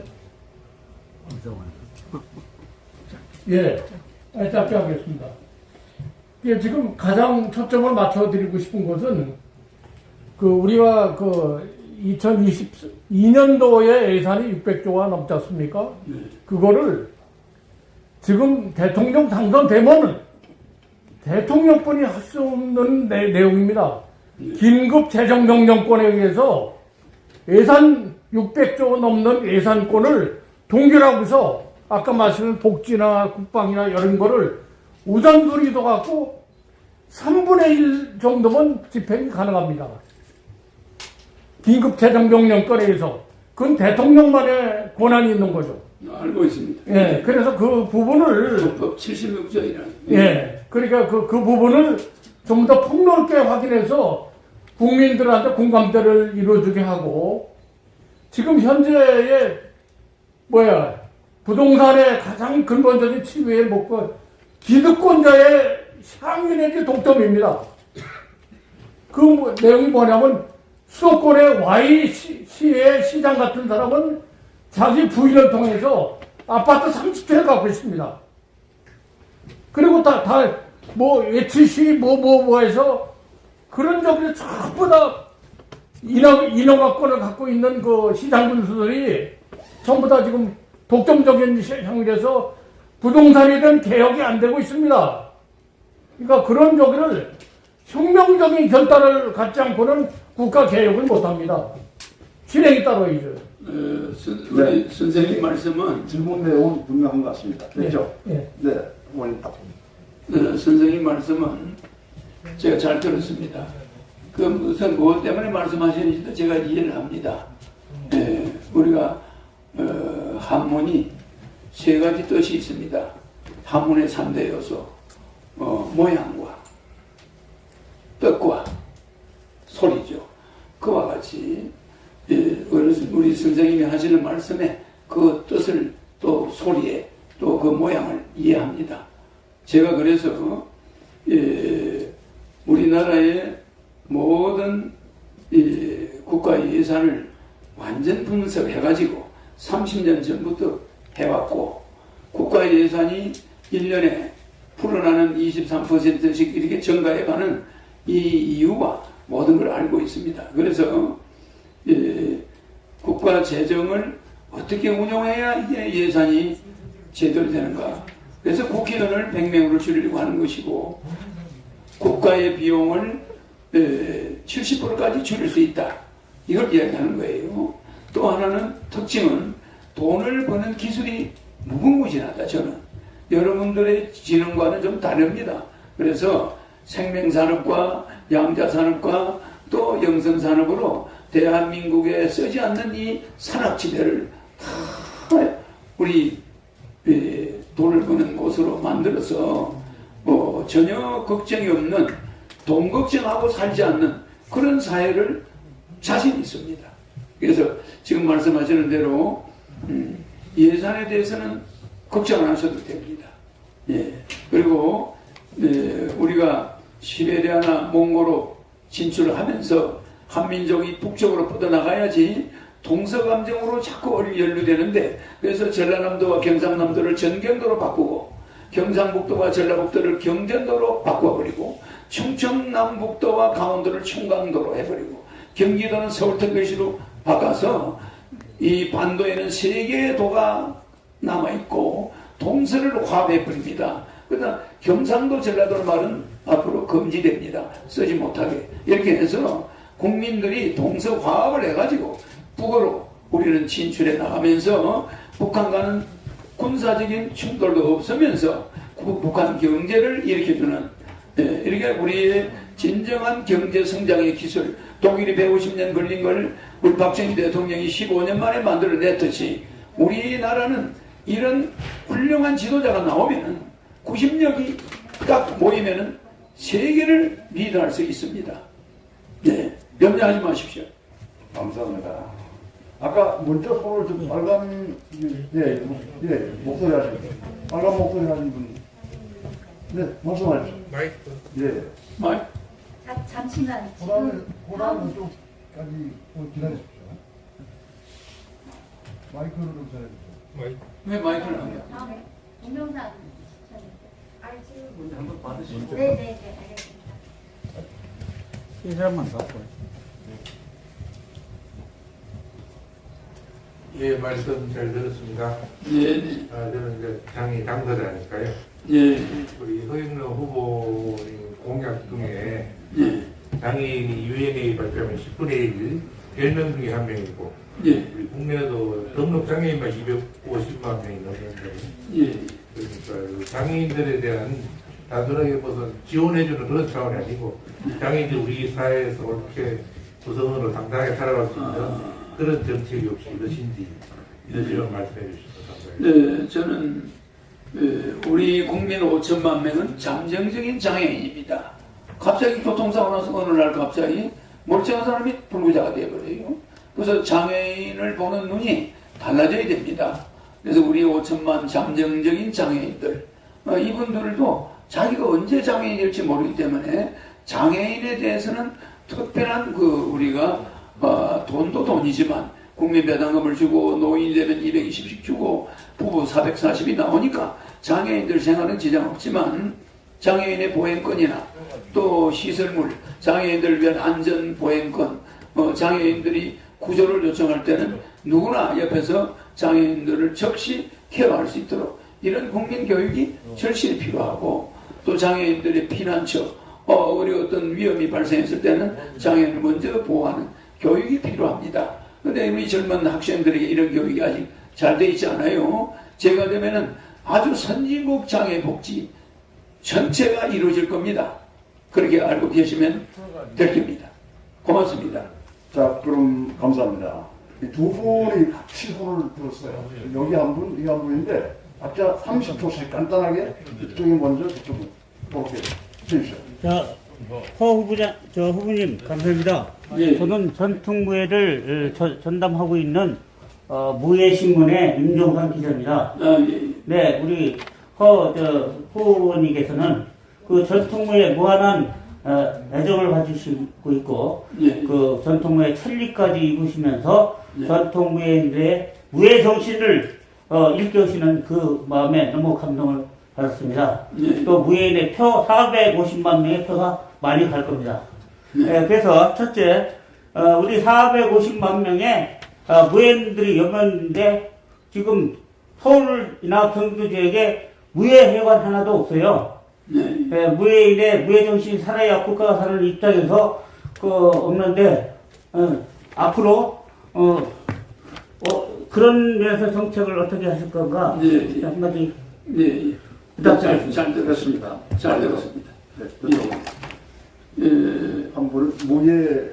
네, 우리는 어떻게 보면 화랑도에서부터 우리는 참 무예를 우리가 조선시대는 무관을 너무 무시하고 문관 위주의 정치를 하다가 이런 대한민국 나라가 바뀌었지만 무예인들에 대해서 우리 앞으로 공부하는 학생들이 이 중고등학교 한 과목만 시험을 보게 해서 이제는 대학 들어갈 때 수능 시험이 없어지니까 굉장히 달라집니다. 그래서 오히려 대학에 들어가는 조건으로 단점이 있는 게 가장 유리합니다. 즉 태권도 1단, 합기도 1단, 뭐 유도가 1단이라든지 이렇게 스포츠에서 단점을 소지한 자는 서울대학 들어가는데 최우선입니다. 이래서 모든 학부모들이 애들의 과외에서 이제 좀 벗어나서 애들을 각 무술 도장으로 보내야 됩니다.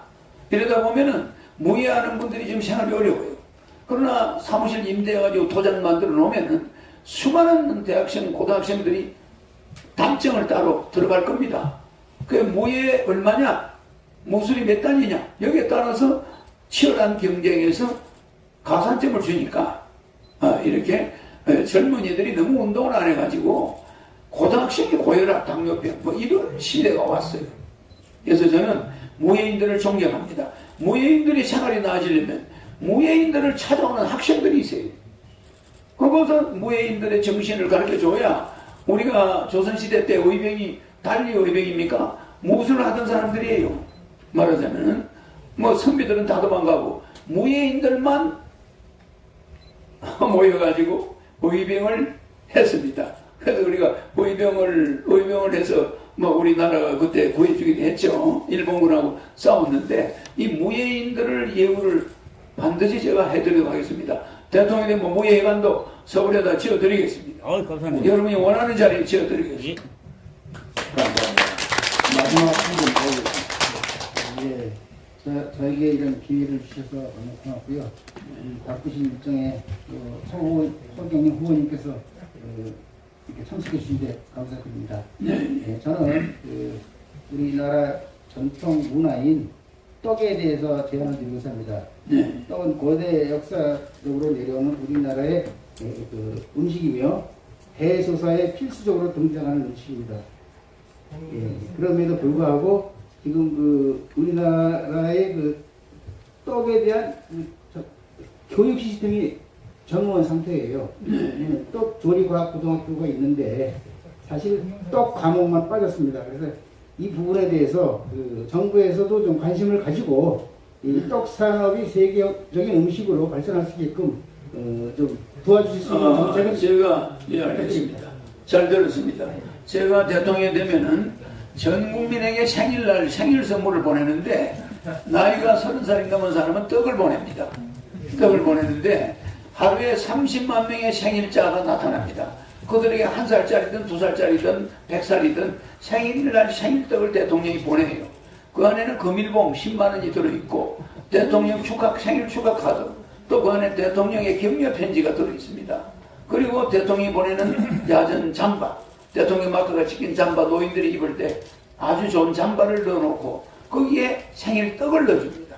그러니까 이게 박스가 이만해요.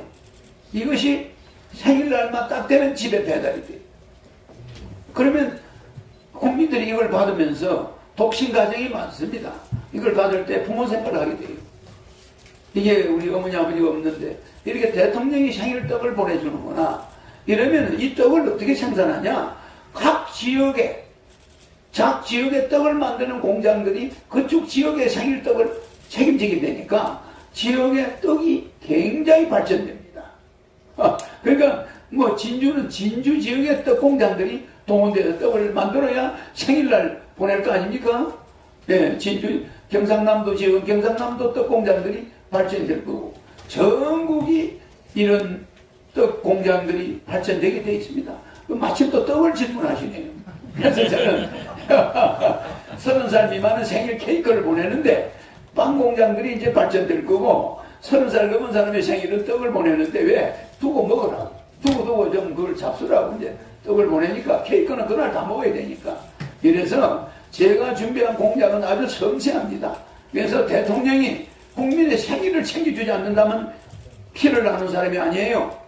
적어도 대통령이라면은 그 가난한 국민들, 고시방에 들어앉아, 한 평짜리 들어앉아가지고 고생하는 청년, 입사시험에 맨날 떨어지는 청년한테 대통령이 생일떡을 딱 보내고 거기에 격려 편지를 딱 써놓으면 젊은 청년이 애국심이 생깁니다. 눈물 흘립니다. 이런 대통령을 나는 본 적이 없습니다. 네. 다음은 글로벌 뉴스통신에서 선정한 20대 대통령 후보 초청 정책 토론회 모니터 단인, 자영업자, 소상공인 등의 생업 현장의 목소리를 영상으로 보시겠습니다. 동영상을 감상하시겠습니다.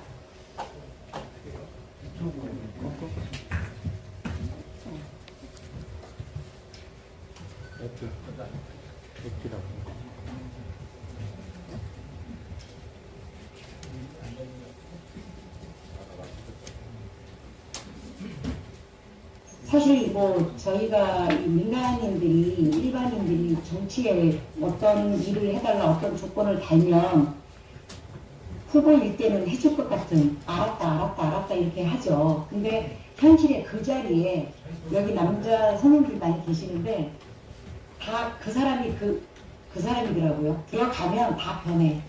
그래서 저희가 어떤 공약 자체를 사실은 이제 믿을 수 없게 됐잖아요. 많이 신뢰는 떨어졌고 정치인들한테 저희도 또 이제 환멸을 좀 많이 느끼고 있는 시대이기 때문에 국민을 위한 생각을 한 번쯤은 해봤으면 좋겠다는 생각을 참 많이 하는데 80%의 반대가 있어도 진정한 국민을 위한 일이라면 60%가 찬성을 하고 원하는 일이라면 밀고 나갈 수 있는 리더십도 좋고 우리 소상공인들을 위한 대기업 마냥으로처럼 전사적 리스크 관리하는 그 로드맵을 하나 만들어 주셨으면 좋을 것 같아요. 예를 들어서 지금 새로운 마케팅을 해야 되는데 그 마케팅에 대한 부분을 들어가서 본인이 어떠한 능력이 있는지를 스스로 파악할 수 있는 그런 로드맵을 만들어주고 노사에게 지분 관리에 대한 부분도 마찬가지입니다. 경영을 할 수 있는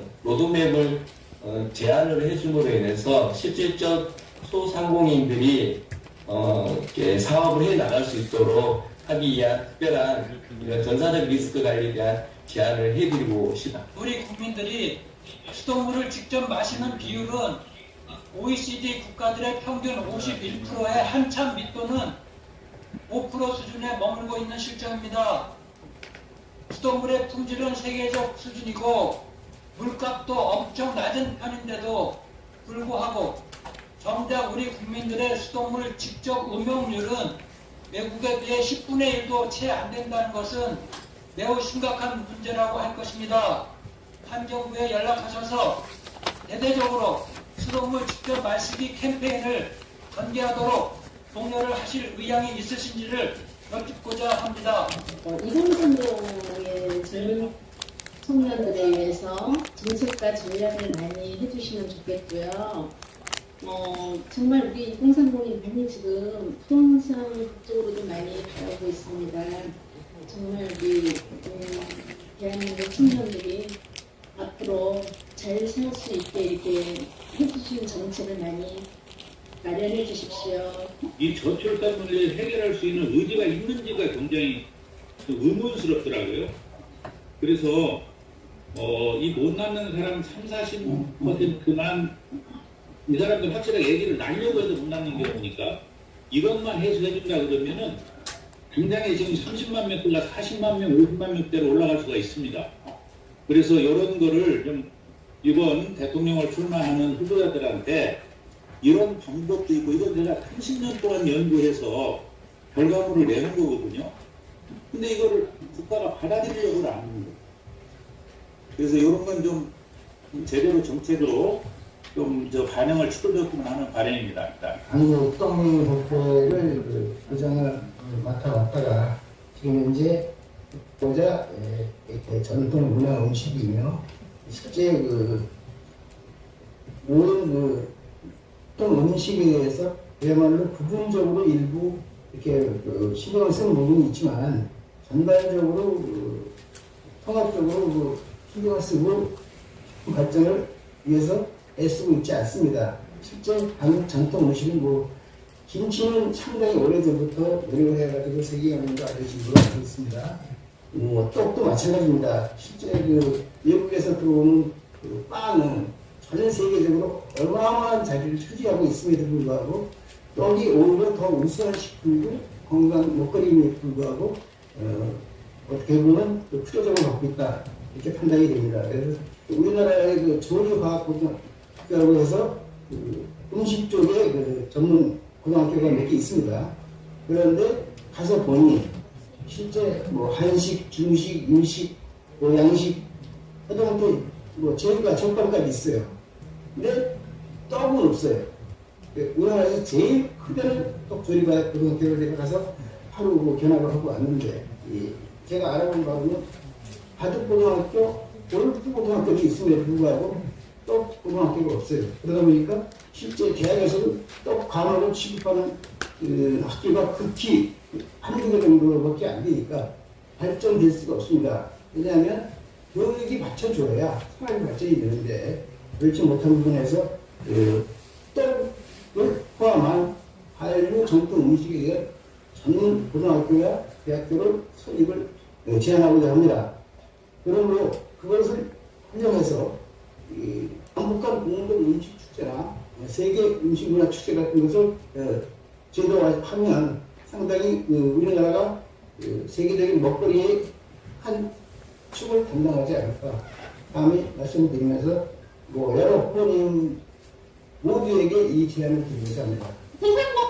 뭐 여러 후보님 모두에게 이 제안을 드리고자 합니다. 소상공인이 살아야 대한민국이 웃는다라는 그걸 꼭 명심하셔서 잘 정책이 펼쳐졌으면 좋겠습니다. 제가 말씀드리고 싶은 거는 카드 결제 금액 상향 조정에 대해서 말씀을 드리고 싶은데요. 지금 현재는 카드 결제 금액에 하향이 없습니다. 500원도 카드 결제를 하고요. 1000원도 카드 결제를 하기 때문에 카드 결제를 좀 상향을 해서 했으면 어떨까 하는 마음을 가지고 있습니다. 이거에 대해서 어떤 생각인지 여쭤보겠습니다. 한국의 미래를 위해서 교육의 개혁이냐, 교육의 개선이냐 필요한 시기가 왔다고 보여집니다. 현재 대통령 후보들은 명확히 미래의 세대들을 위해서 뚜렷한 교육 정책이 없다고 보여집니다. 정치는 곧 미래입니다. 청년들의 생애 주기를 보면 결혼, 출산, 유아, 유치원, 초등, 중등, 대학, 취업, 다시 결혼 이런 생활 주기를 거쳐가고 있습니다. 거기에 필요한 교육 정책을 말씀드리고자 합니다. 초중고 학년 개선이 필요하다. 633 제도에서 422 제도로 전환이 필요하다. 어린이집에서 2, 3년 정도 교육을 받고 유치원에서 1, 2년 정도 조기 교육을 적게는 3년에서 많게는 5년을 받고 초등학교에 입학을 하는 현실입니다. 중복 교육으로서 실효성이 떨어질 뿐더러 또 사교육비도 절감하는 효과를 맞추어 초등학교 4학년, 중학교 2학년, 고등학교 2학년 제도로 변화해야 된다고 생각이 듭니다. 대통령 후보님께 세 가지를 제안드리겠습니다. 첫 번째는 FTA를 통해서 청년 일자리 100만 개를 만들 수 있다는 것을 말씀드리고 싶습니다. 잘 아시는 것처럼 자연인들은 취직하기가 쉽지만 전문인들은 취직하는 제한들이 굉장히 많습니다. 왜냐하면 자격증이 있어야 되거든요. 쉽게 말하면 자격증을 상호 보완할 수 있는 MRA 조항을 통해서 청년 일자리를 만들 수 있다는 것을 강력하게 요청드립니다. 두 번째는 문정부에서 소득주도 성장형의 경제 정책을 초질감으로 추천하고 있었는데 굉장히 많이 어려워졌습니다. 그래서 다시 선진국이 대부분 시행하고 있는 투자 주도 성장 경제 정책을 추진해 주실 것을 강력하게 당부드립니다. 세 번째입니다. 이런 대통령 후보가 대통령이 되었으면 좋겠습니다. 시장 용장보다는 득장의 대통령 후보가 됐으면 좋겠습니다. 국민의 눈물을 닦아주고 시민들의 아픔을 보듬어 줄 수 있는 그런 대통령이 되기를 강력히 희망합니다. 다시 말하면 정말로 진정으로 자유를 사랑하고 정직을 신조로 삼아 살아가는 대통령 후보, 그런 후보가 대한민국. 네. 후보께서 한정의 목소리에 대한 정책을 발표해 주시면 감사하겠습니다.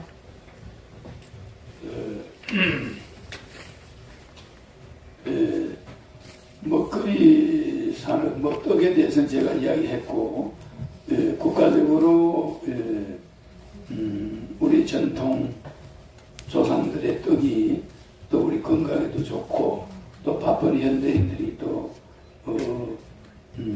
빵 대신과 빵과 겸해서 앞으로 식사를 함으로써 떡이 빵에 안 맞는 사람은 떡으로 생활할 수 있는 아주 개발해서 떡을 빵처럼 많이 개발해서 보고하도록 하겠습니다. 그리고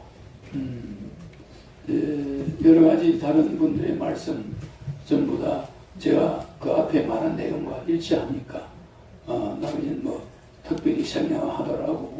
제가 홍준표 대통령 후보가 됐다거나 또 이낙연 후보가 됐으면 제가 좀 토론할 맛이 나는데, 지금 여야 대선 후보는 영 제하고 별로 상대가 되는 것 같지가 않아요. 그래서 그냥 맨날 마누라 서로 상대방의 가정을 파괴하는 게 주특기인 것 같아. 나는 여성들을 그렇게 비하해가지고 대통령 해가지고 뭐 하려고 하는지 모르겠어요. 남의 아내를 비방해가면서 대통령이 된다. 그거는 미국이나 선진국 사람들은 생각도 못하는 일입니다. 여성을 그렇게 비하하면은 그 후보가 그 상대방 후보 진영에 막 내식이 국회의원 출신들인데 그 선대위원들이 상대 후보의 아내를 그렇게 비방할 수가 있습니까? 대통령 안 하면 안 했지. 나는 여야 후보 비난한 적이 없고, 특히 여야 후보의 아내에 대해서 그렇게 비난해서 가정을 파괴하면 어쩌자는 겁니까? 완벽한 아내가 있습니까? 그렇잖아요. 우리 옛날에는 6.25 사변 서울대에도 부산에 있었는데 졸업증명서도 없이 들어갔어요. 그냥 나 오늘 학교 나왔습니다. 그래? 들어가. 서울대 들어간 사람들이 있어요. 옛날에는 서류 같은 거 위조, 그 위조라고 하지도 않았어요.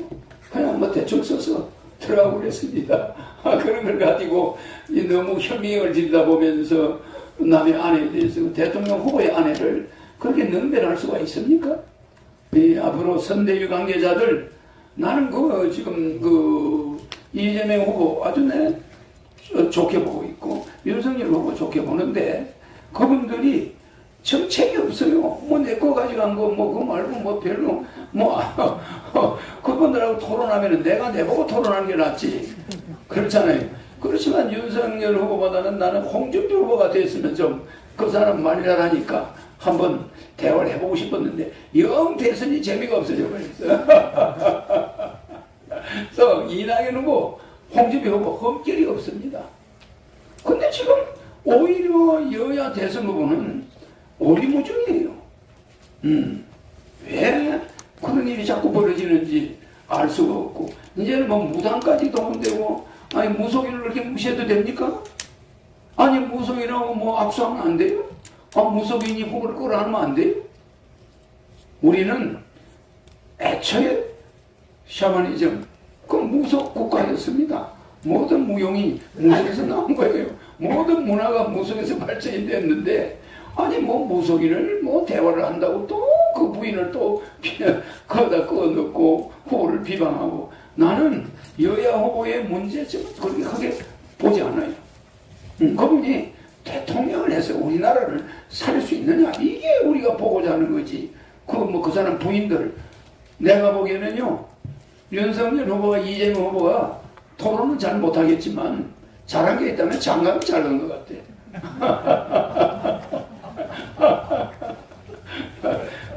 우리가 웃자고 하는 말이지만, 하여튼 두 후보가 나와 마주치지 않은 게 나는 다행으로 생각합니다. 왜? 내 공약 가지고 설치는 사람들한테 그거 대화해봐야 할 게 있겠습니까?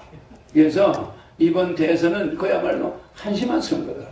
정말 대한민국 대통령 선거에 여야 후보가 이렇게 오리무중하고 안개 덮여있는 시절은 없었다. 정말 윤석열 후보가 공약을 남발하고 있지만 국회 대통령 되면 청와대에서 200명의 정권을 잡고 있는 민주당 국회의원들이 그거 들어줄까요? 헛공약입니다. 헛공약. 아무 말도 되지도 않는 이야기를 떠들어봐야 국회에서 하나도 통과가 안 돼요. 그러나 내같이 국회의원이 없는 사람은 중재적 자리에서 연립정부를 구성하면서 중재자를 하겠다. 한마디로 말해서 사회자 역할을 하겠다는 거예요. 그래서 싸우지 않고 여야 후보를 아주 부드럽게 돈 걱정 없는 세상, 부모에게 효도하는 세상, 행복한 세상, 웃으면 서로 마주보고 웃을 수 있는 그런 세상, 서로 비방하지 않는 세상을 만들어 드리겠습니다. 감사합니다. 네, 이어서 인도 토론은 여기까지 마치겠습니다. 마지막으로 함께하신 국가혁명당 허경영 후보께 감사하다는 말씀을 드립니다. 박수 한번 드리죠.